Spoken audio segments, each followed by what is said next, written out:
तो भाई विनेश फोगट जो हैं पेरिस ओलंपिक्स में हार गई हैं, सॉरी हारी नहीं हैं, डिस्क्वालीफाई हुई हैं।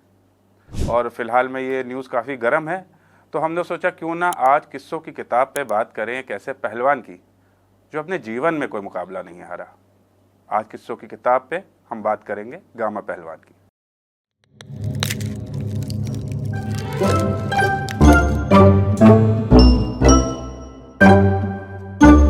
सोचिए 1200 किलो का एक गोल पत्थर और उसको उठाने की होड़ में लगी पहलवानों की एक भीड़। एक एक करके सबने हाथ आजमाया, पर वो पत्थर टस से मस नहीं हुआ। साल था सन 1902 और जगह वडोदरा का एक अखाड़ा। पर आखिरकार मात्र 5 फुट 7 इंच का एक लड़का, उम्र तकरीबन 10-12 साल, आता है और देखते ही देखते उस पत्थर को उठा के कुछ कदम चल देता है। उस बच्चे का नाम था गुलाम मोहम्मद बख्श, यानी गामा पहलवान। कहानी को आगे बढ़ाने से पहले एक मज़ेदार फैक्ट, क्या आप जानते हैं गामा पहलवान पाकिस्तानी वज़ीर आज़म नवाज शरीफ की बेगम के नाना थे। खैर, कहानी पर लौटते हैं और जानते हैं गामा पहलवान गामा कैसे बने।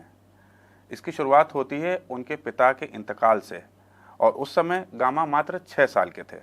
उसके बाद उन्होंने पहलवानी के गुर सीखे अपने नाना नून पहलवान से, और महज 10 साल की उम्र में अपने पहले कंपटीशन में हिस्सा लिया उन्होंने। तो हुआ यूं कि जोधपुर के राजा ने कंपटीशन रखा ये जानने के लिए कि देश का सबसे ताकतवर आदमी या पहलवान कौन है। वो आजकल के स्ट्रॉन्गमैन कॉम्पिटिशन्स की तरह तकरीबन 400 लोगों ने हिस्सा लिया।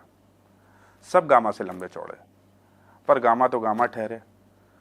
सब चुनौतियों को पार करते हुए टॉप 15 में जगह बनाई। उनको देख के इतना खुश हुए राजा साहब कि उन्होंने गामा को कंपटीशन का विजेता घोषित कर दिया।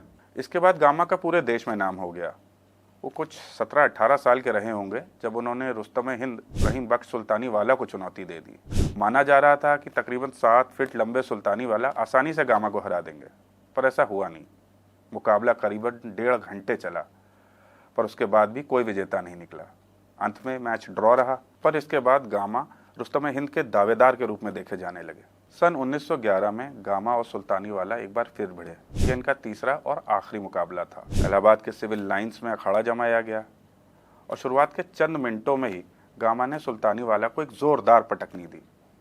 पसली में दर्द के कारण सुल्तानी वाला को मैच छोड़ना पड़ा और गामा को वॉकओवर से रुस्तम हिंद बना दिया गया। जल्द ही गामा देश के सारे पहलवानों को हरा चुके थे और अब उनकी नजरें गड़ी थी लंदन में होने वाली विश्व चैंपियनशिप पे, पर वो हिस्सा ले नहीं पाए।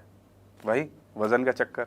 तो हुआ यूं कि गामा का वजन अपनी वेट कैटेगरी के लिए ज़्यादा था, तो वो चैंपियनशिप के लिए क्वालिफाई नहीं कर पाए। झल्लाहट में उन्होंने ओपन चैलेंज इशू कर दिया कि एक साथ 3 पहलवानों से लड़ेंगे और उनको हराएंगे भी, पर उनके चैलेंज को सीरियसली नहीं लिया गया। गामा को जब कोई चैलेंजर नहीं मिला तो उन्होंने एक और चैलेंज इशू किया।